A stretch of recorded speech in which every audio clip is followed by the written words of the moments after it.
of what I'm about to say is guided by the fact that we have been working very closely, though informally, with the National Treasury, even prior to my appointment or election as the chairman of budget.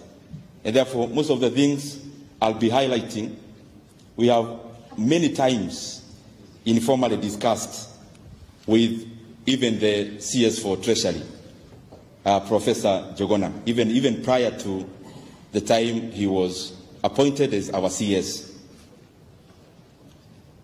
As we make the budget of 2023-2024, we are making it at a very dire background. And I'm saying this because most of us participants here are private to some of the issues I'm highlighting, because they'll be forming a basis of our thinking framework going forward. Because as we talk now, for the last 1-2 years, the global economy has been battered. Most of the parameters are in red and south. Even parameters like interest rates globally, even measuring with the biggest economy in the world, they have had to raise interest rates, base lending rate, the Fed lending rate by 75 basis points for 4 consecutive times. They have raised the interest rate 6 times this year alone. Of course, we have inflation here in Kenya, but it's also a global menace across many economies. We have seen others escalating to very high heights, like we saw in countries like Sri Lanka and the others. And therefore, the global economy as it stands now is not in a very good position. And of course, this has been entrenched by the effects of the pandemic in regards to the value chains and other related issues.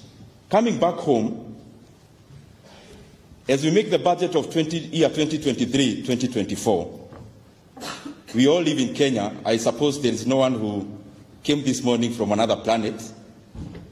And we know the situation in our country currently. Inflation, as we saw in the month of October, at around 9.6%. I don't need even to buttress the issue of the high cost of living, exemplified by the high prices of basic commodities. Currently, we have a very dire situation in regards to the drought in our country, where 10% of Kenyans are in acute need of food. And therefore, as we deliberate and as we move forward, it is important for us to know the situation at which we are in. And some of the short-term solutions we'll be seeking between short and medium term in regards to what I have highlighted, because we must start with a country that is feeding itself. That is more than immediate. I suppose we'll be looking at incentivizing the sectors that will help us feed our population. And I mean agriculture, we are already doing it in terms of incentivizing our inputs in agriculture, specifically fertilizer, seed, pesticides, and other inputs, because this will be a component of what we have to do this morning. And Professor, I'm sure we have had this discussion for many times. We talk about prices of basic commodities. It is a monetary or a physical issue or a problem. And persuaded the cost of living that we have in our country, solve them using monetary tools. But I don't think the problem is monetary in nature. I think it's physical. And the more the reason we'll be addressing this matter from the basis of it, that is agriculture, because globally speaking, whatever monetary tool, even of mopping out money from the economy, that we try to inject to curtail inflation, I think that has to go in tandem with more weight put into physical side because I think the disruption of the supply chain is the basis of the problem that we have currently across the world, not just in Kenya. And of course, that has been, we have put through the disruptions that are there in even Europe, countries that account for a lot in terms of food supplies of the world. Even as we make the budget, we have to think about our internal supply chains in regards to food, because I don't think we can continue over-relying on imports in regards to feeding our population. Of course, even in regards to the physical side of agriculture also, because that is the immediate problem that we have, we'll be looking at moving away from rain-fed agriculture to irrigation and mechanization, so that we can rely more on our brain more than nature. And even as we think about broadly making the budget of our country, because I'm just highlighting the broad framework that I want to persuade all of us that we move forward entrenched in it, we must recalibrate the way we make our budget. In my thinking, I've had time to peruse where we are as a country and possibly the interventions we may need to have. We may need to recalibrate our budget-making process, in my opinion, so that we also give weight to the investment side of our economy. Many times we only spend money and appropriate money on areas that are only good for expenditure, but I think it augurs well for all of us, and especially our economy, that we put in enough resources in sectors that are investments in nature. We have a sleeping giant in Kenya in mining. I am sure mining can, if we give it enough resources, can be able to take a great proportion in filling our national basket in regards to money. Agriculture, I've talked about it. Tourism, any sector that when you put $1, you invest in terms of the country and the economy, I am sure we'll be looking at those sectors so that we spur those areas that are investment in nature. I don't need to say too much about industrialization. It is almost a banality, because in every sector, like in every forum like this, we talk about industrialization. But I'm sure we'll do it through action. That our country, the best multiplier that we have in our economy is industry. And we must invest in it deliberately, so that we can multiply the resources that we have and be able to put our economy in the right pedestal.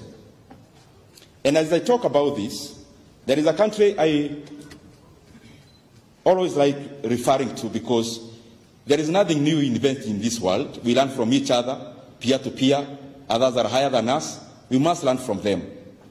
As we talk about industry, our focus is in the hustler nation at empowering the people at the lower level, and especially those who can be made the agents of our economy, active agents rather than passive, but putting deliberate effort in growing those at a lower cadre. I believe that catalyzes everyone, the middle and even the up.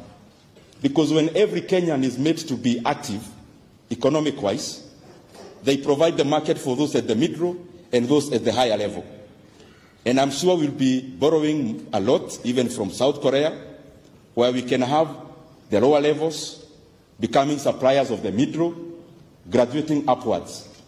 The chaebols in South Korea is a good example, where we have a few organized companies that also do so well within the economy.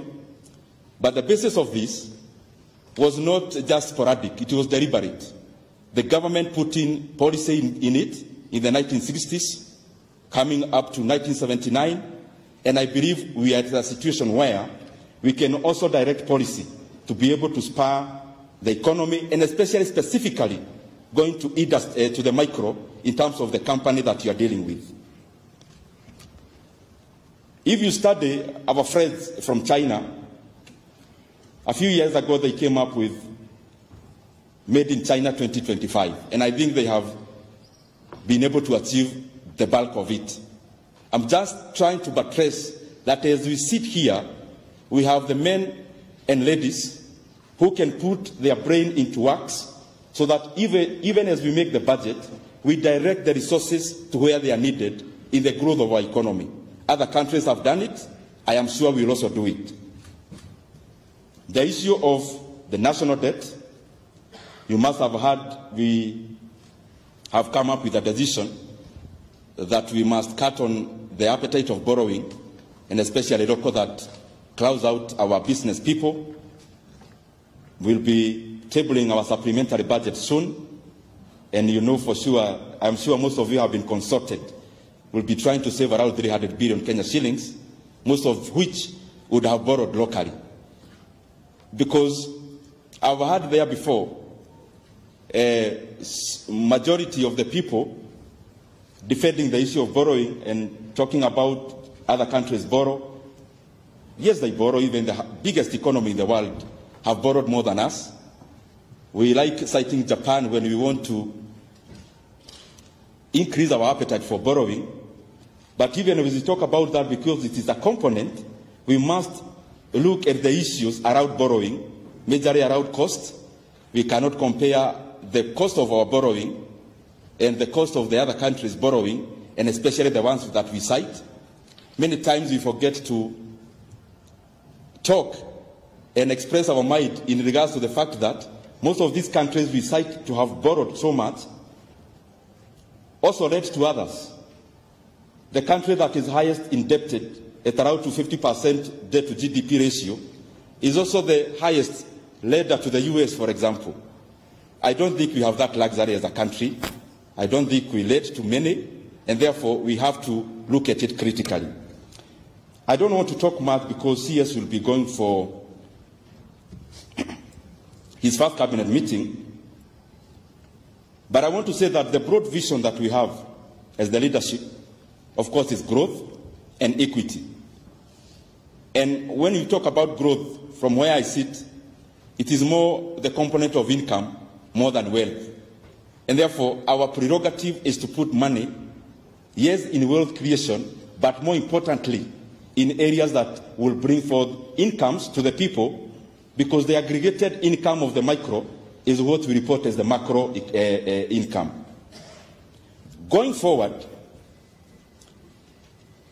and we have discussed this matter, and I want to bring it forth before this gathering, we are going to change a little bit on how we make budgets. We are going to change a few things. We have been a bit lazy, in my opinion, where we only do incremental budgeting. We look at last year's budget, then we increase we put in a percentage. We must burn midnight oil and go to zero-based budget so that every entity, every department must account for every shilling they have, especially beyond the salaries, so that we put in some discipline so that we free up our physical space to be able to cater for the issues that I've highlighted there before. And I am inviting all of us, those who will be tasked. My committee is very ready. The National Assembly and Parliament, we are ready, that we interrogate every department and every expenditure line from zero, so that we can build a budget from scratch, so that we can have a basis, a truthful basis, on which, even if we are to invoke incremental, then we have the right basis on the start. Lastly, the elephant in the room in our economy, I believe, one of the big issues is SOEs. I am happy the policy of this government is that government will not be in the business of doing business that can be done by private sector, other than strategic areas. And these things I'm talking about are basics. I'm sure we all think about them. And forgive me for being blatant. We are in Kenya, we have to look for solutions around.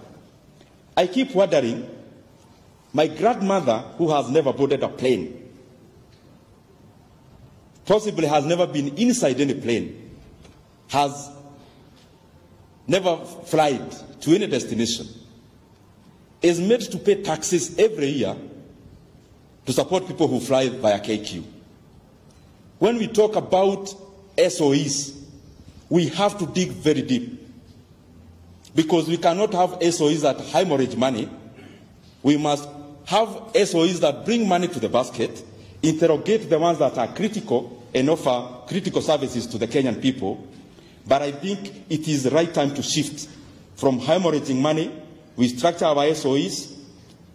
We curtail their borrowing, because most of it is GOK guaranteed and actually dollar denominated, which if there is a disruption in Forex, we end up losing too much.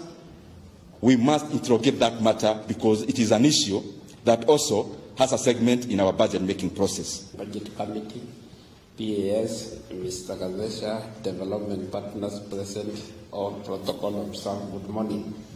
Still finalizing the MTP form, and we hope to launch it by the end of March next year, 2020. So we shall have an introduction. We shall look at, remember, MTPs are actually meant to address the challenges, the pillars of the government development priorities. Then we shall look at the 2020, 2023, 2024, 2025.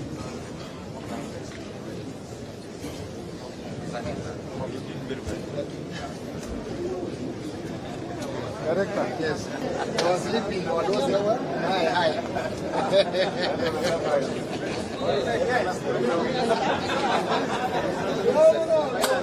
Hi.